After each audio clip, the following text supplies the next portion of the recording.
Hello, everyone, and welcome back to the English Learning Podcast. I'm Jason, and joining me today is my amazing co-host, Julia. How are you today, Julia? I'm doing great, Jason. Hello to all our listeners. I hope you're all excited because today we're discussing a very important topic, how to speak English without pausing too much. That's right. Many English learners struggle with hesitation when speaking. They pause a lot, trying to find the right words, or they get stuck because they're thinking in their native language first. And that makes their speech sound less natural. Exactly. Speaking smoothly and naturally is a big goal for many learners. But don't worry, in this episode, we'll share practical tips and exercises to help you reduce pauses and speak more fluently. So, if you've ever felt frustrated because your words don't come out fast enough, or you keep stopping while talking, stay with us. By the end of this episode, you'll have some powerful strategies to think faster, speak smoothly, and sound more confident in English. Sounds exciting. Let's get started. All right, Julia. Before we talk about how to fix this problem, let's first understand why people pause so much when speaking English. What do you think are some common reasons? Great question, Jason.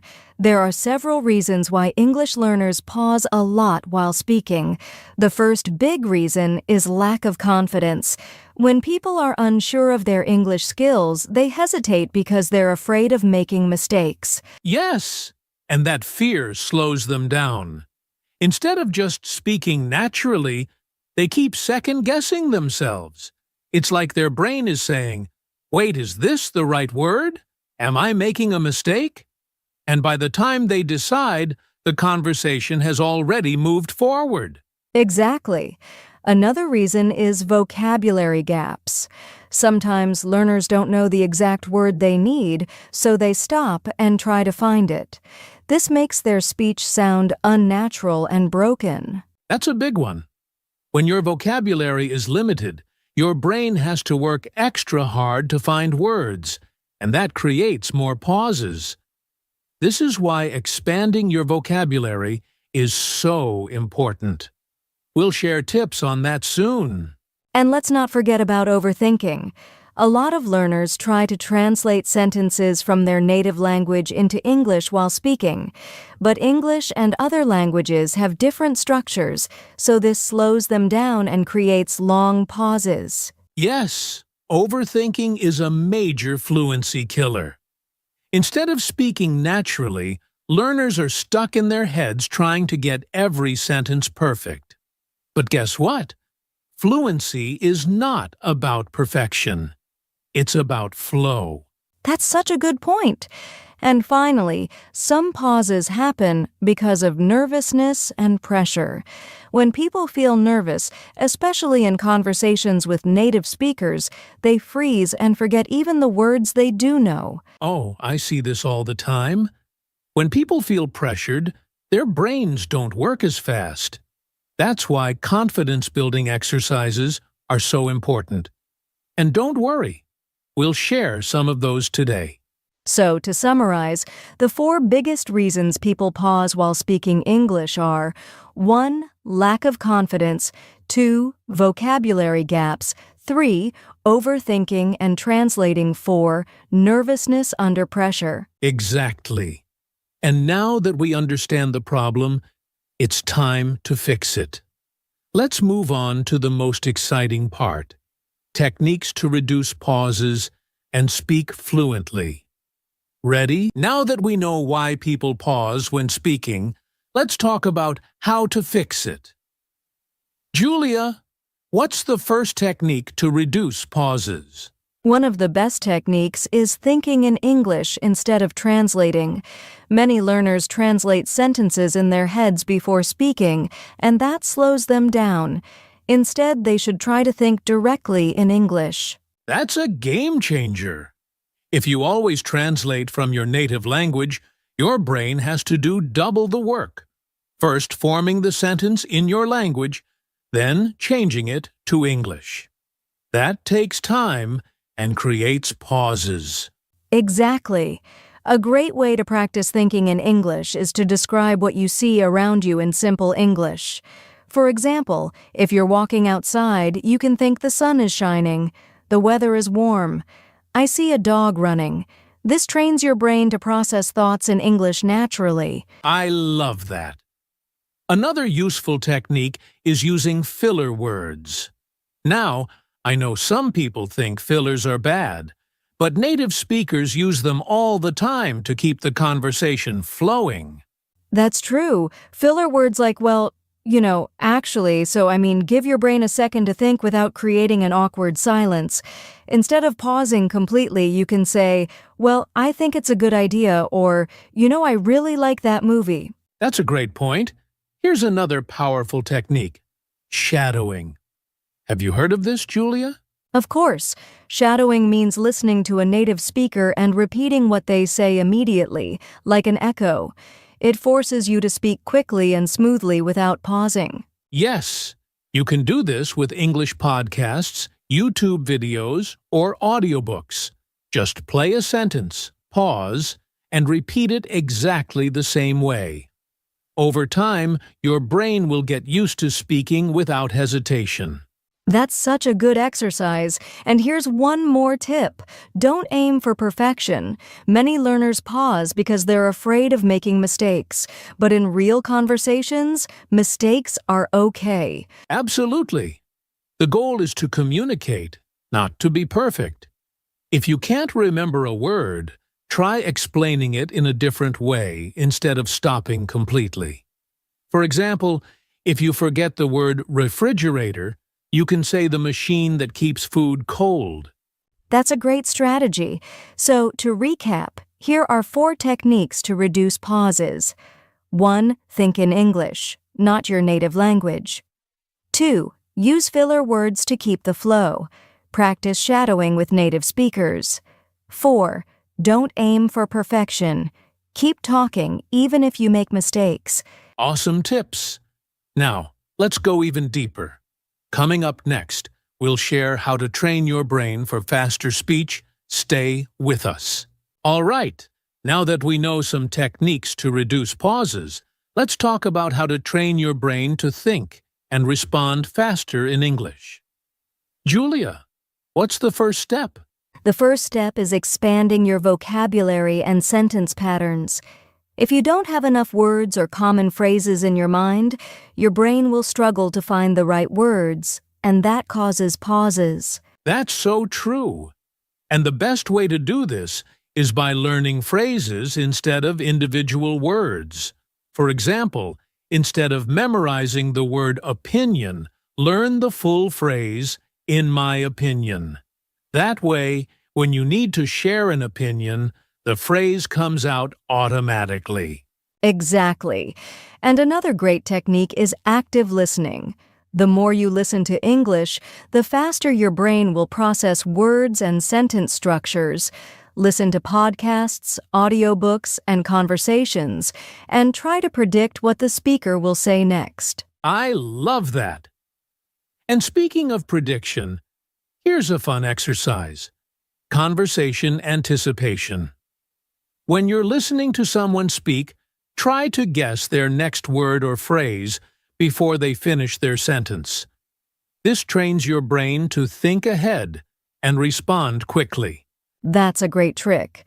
And another powerful technique is imitating native speakers. Find a speaker you like, maybe from a TV show or a podcast, and try to copy their way of speaking, including their speed, rhythm, and pronunciation. Yes! Imitation is one of the fastest ways to train your brain. The more you expose yourself to natural English speech, the faster your brain will process and produce English. So, to summarize, here are the 4 ways to train your brain for faster speech. 1. Learn phrases instead of single words. 2. Listen actively and predict what's coming next. 3. Practice conversation anticipation. 4. Imitate native speakers to improve speed and fluency. Great tips! Now that we've trained our brains, let's move on to practical exercises that will help you speak more fluently. Now that we know how to train our brains for faster speech, let's talk about some practical exercises that will help you speak fluently. Julia, what's the first exercise? One of my favorites is the 1-minute speaking challenge. This is a simple but powerful exercise. Pick a topic and speak about it for 1 full minute without stopping. Even if you make mistakes, keep going. That's a great one. And you can start with easy topics like my daily routine or my favorite food. If 1 minute is too hard, start with 30 seconds and slowly increase your time. Exactly. Another great exercise is story retelling. Listen to a short story, a podcast, or even a movie scene, and then try to retell it in your own words. This helps with fluency and vocabulary recall. I love that exercise. It forces you to think in English and form complete sentences. Here's another one. Speed conversation practice. Set a timer for 2 minutes and have a fast conversation with a friend, or even talk to yourself in the mirror. Yes, the goal is to respond quickly without overthinking. And for those who don't have a speaking partner, you can practice with speech-to-text apps. Just speak into your phone and see how much of it gets transcribed correctly. That's a great way to check pronunciation and fluency. So, let's summarize the 4 best exercises to improve fluency. 1. The 1-minute speaking challenge. 2. Story retelling in your own words. 3. Speed conversation practice. 4. Using speech-to-text apps for real-time feedback. These exercises will train your brain to think and speak faster. Now let's talk about mindset shifts to build confidence in speaking English. Fluency isn't just about techniques and exercises. It's also about mindset. Many learners struggle with speaking because they lack confidence. Julia, what's the first mindset shift that can help? The first thing to remember is mistakes are part of learning. Many people pause because they're afraid of saying something wrong, but mistakes help you improve, and even native speakers make mistakes. That's so true. Instead of thinking, what if I make a mistake? Try thinking, every mistake helps me learn. The key is to keep going, even if your sentence isn't perfect. Exactly. Another mindset shift is focus on communication, not perfection. The goal of speaking is to express ideas, not to sound like a textbook. If people understand you, you're already successful. Right. And here's one more tip. Speak with confidence, even if you're not 100% sure. If you hesitate or doubt yourself, people will notice. But if you speak with energy and a smile, people will focus on what you're saying, not your small mistakes. That's such good advice. So, to build confidence, 1. Accept that mistakes help you improve. 2. Focus on communication, not perfection. 3. Speak with confidence and energy. Exactly! Now, to wrap things up, let's go over everything we learned today and give our listeners a final action plan. Wow, we've covered a lot today. Let's do a quick recap. Why do people pause when speaking? People pause because they lack vocabulary, overthink, or feel nervous, but we learn techniques to reduce pauses, like practicing common phrases, slowing down, and using fillers naturally. Right. And we also talked about training your brain for faster speech by listening actively, predicting conversations, and imitating native speakers. Plus, we shared practical exercises like the 1-minute speaking challenge, story retelling, and speed conversations to improve fluency. Finally, we discussed mindset shifts. Mistakes help you learn. Communication is more important than perfection, and confidence makes a big difference. So, here's your challenge. Pick one technique or exercise from today and practice it this week. The more you practice, the more fluent you'll become. And don't forget to subscribe to our channel for more tips on speaking English fluently. Leave a comment below and tell us, what's your biggest challenge when speaking English? We'd love to hear from you. Thanks for listening, and we'll see you in the next episode.